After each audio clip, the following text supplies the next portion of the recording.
Joining us is Senator Marco Rubio. Of course, he's tracking this story as well as running his presidential campaign. He's also got a full-time job as U.S. Senator. Senator, I guess this was a huge story and continues to be a huge story in Ferguson.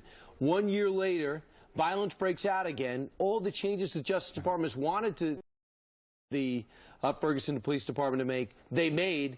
There's still problems.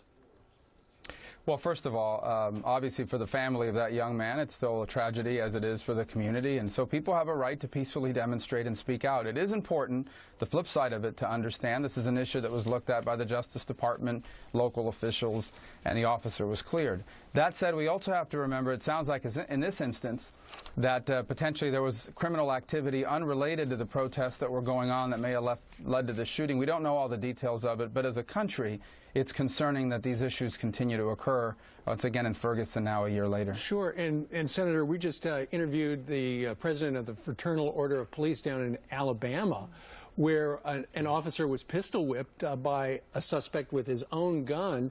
And one of the things the president of the FOP said, officers are second-guessing every move because they're afraid they're going to be judged, and the media and the public are going to gang up on them.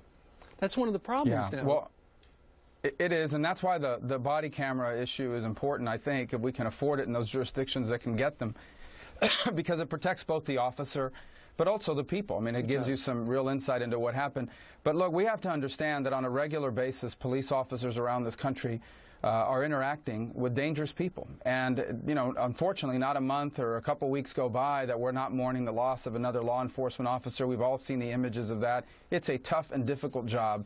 So I think it's possible to say you're concerned about the way law enforcement agencies interact with minority communities and at the same time recognize that the enormous majority of police officers every single day put their lives on the line for our safety and security. Without a doubt. You know, I'm going to shift now to Hillary Clinton, Senator. At the debate, you talked a lot about paying down your college debt. It was one of the best moments, some would say, at that debate. Relatable. She's set to outline a $350 billion college affordability pitch. So the move, I would say, is yours. How do you appeal to the millennials out there? Well, first of all, what she's doing is, again, this is the thing they always do on the left. She has to figure out who to raise taxes on. So this is about making doing business in America even more expensive, raising taxes, and then taking all that money and pouring it into an outdated higher education system. The problem we have today isn't just that college is too expensive. It's that college, our system, is outdated. We need a flexible system that allows people who have to work full-time, like single mothers who are raising children and are working, also need flexible ways to go back to school. We should be giving people degrees on the basis of what they know, not how many hours they sat in a classroom.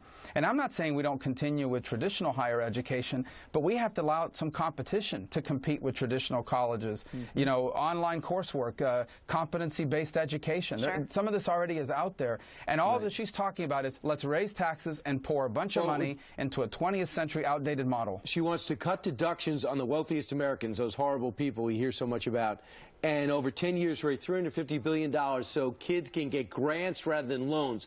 I tell you one thing, is the issue is hot. I mean, wherever you talk to people, it's concerning, whether it's a future college payment or a current one, and because college costs are spiraling, and if you can afford it, it's through loans. And you know, like, you've been saddled with loan debt for what, 10 years, 15 years after getting out of college? How do you get on track when you're saddled with loan debt like that, right? Well, it depends how much it is, but it's a lot, and a lot of it is taken on in graduate school. You know, the four-year degree isn't enough, so you got to go to graduate school to get a master's or a law degree or a medical degree. That's where the bills really pile up. But here's what we know.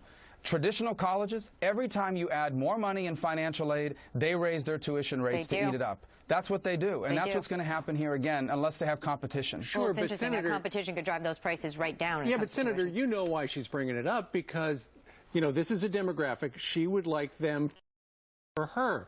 Ultimately, though, those kids she would like to go to college on this particular tax dime, at the end of the 2 years or the 4 years, really what they need is a job. And unfortunately, there are not enough jobs out there today.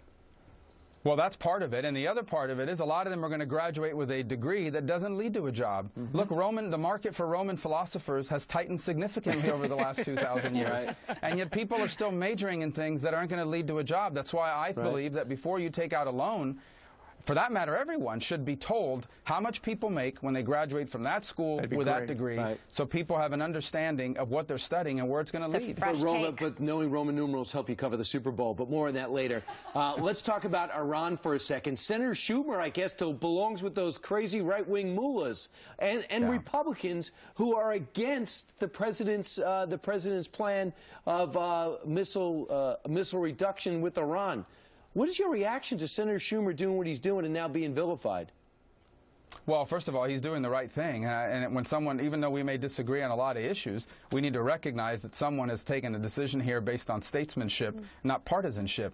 Second of all, I hope it will lead to other members doing the same. I've been very clear with my Democratic colleagues. This is a vote that you will live with for the rest of your life and the rest of your career. And a decade from now, when Iran has a nuclear weapon and a long-range rocket that can hit the United States, you're going to have to answer, why did you vote for a deal that made that possible? I think Chuck Schumer, who understands politics pretty well, sees it that way. He plans to be around in 10 years or 8 years when that happens, and he doesn't want to have to explain to people why he voted for this. I think more of his colleagues should follow his lead. And 1,500-word explanation of why he's against it, so gives people a lot of fuel for the fire, should you possibly have enough votes to override the veto, which is certainly coming your way.